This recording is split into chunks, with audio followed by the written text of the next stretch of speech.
Hey everyone.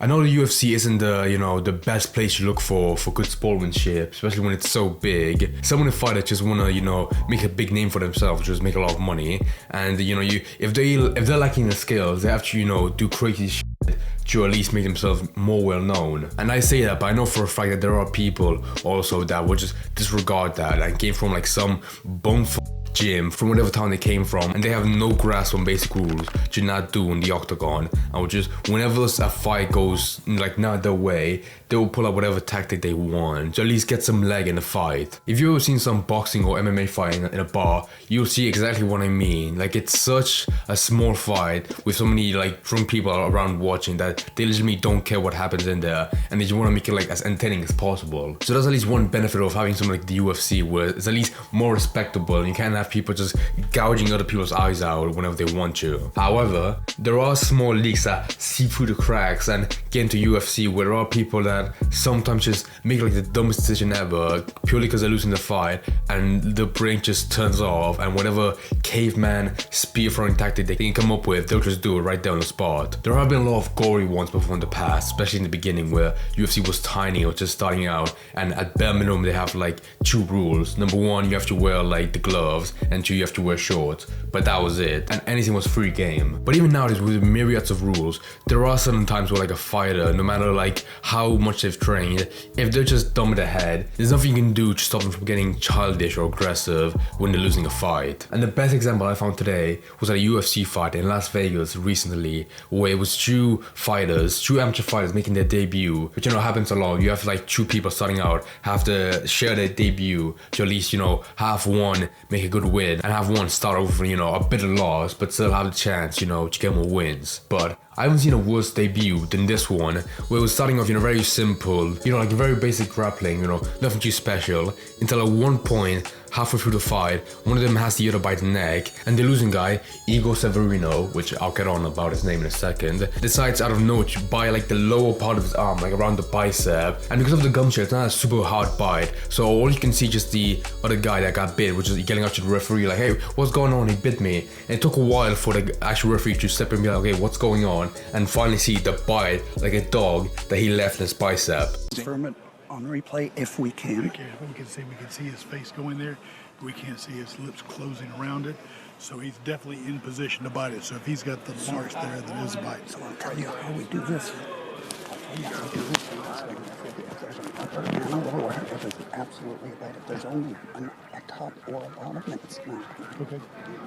Like that? Yeah, good. Okay. Fight is over. And from the picture I saw, it wasn't a huge bite mark, but again, like I said, if it's with a gum shield, to even leave a mark, that still deserves a little bit of pressure. So I can definitely imagine any like amateur fight that wasn't, doesn't have rules like the UFC, and they don't even make you wear a gum shield, he would have most likely maybe like bit the actual chunk of his arm completely clean off. Which if he wanted to do, he should have definitely not made a debut in a UFC fight when where you at least have to really try to be a good fighter. And in that clip was so funny, like how lackluster it was, where it wasn't graphic enough to have the guy screaming, but even like watching it back in the replay, the guys were like, okay, what happened? Did he actually bite him? No, you have to be kidding, what actually happened? Like, they were in a moment of disbelief trying to figure out if you really got bit hard. And alongside that video, the pictures that came after, like during the fight, was so funny, especially the one halfway where the referee steps in and he proves that he got bit right there on the arm. And apparently the star fighter, Igor, that bit him, was trying to deny it, even though it was very clearly right there. Like, normally a bite takes a few seconds to step in and show, but no, he could clearly immediately see it, especially with the footage where you can very clearly see it happening. So it was only natural they got disqualified, and the other guy that got bit won the fight, because then they're not gonna carry on the fight when the other guy is very clearly being a child, biting other people when he gets pissed off. And I love this picture as well, where they didn't even give him the respect of like having the referee hold his hand as if there was a chance of him winning. Like, immediately being like, okay, just get off the octagon, we have another fight coming in 10 minutes, we don't need you anymore. And it's definitely not a debate on whether or not he's gonna have another fight, because if it was a star fighter, like someone huge in the UFC, I could see a chance of Dana White stepping in and be like, okay, we're not sure if we're gonna kick him out just yet. But having fighting a new fighter that was his debut, yeah, you have no chance of trying to argue with the UFC people, trying to see if you can get another fight in. The only second issue I can see like him having to struggle with is having to, you know, tackle with the athletic commission, which I definitely see this like as not a good image for them to see him as. So unfortunately, this might be like the actual first and last fight of this guy, Igor Severino,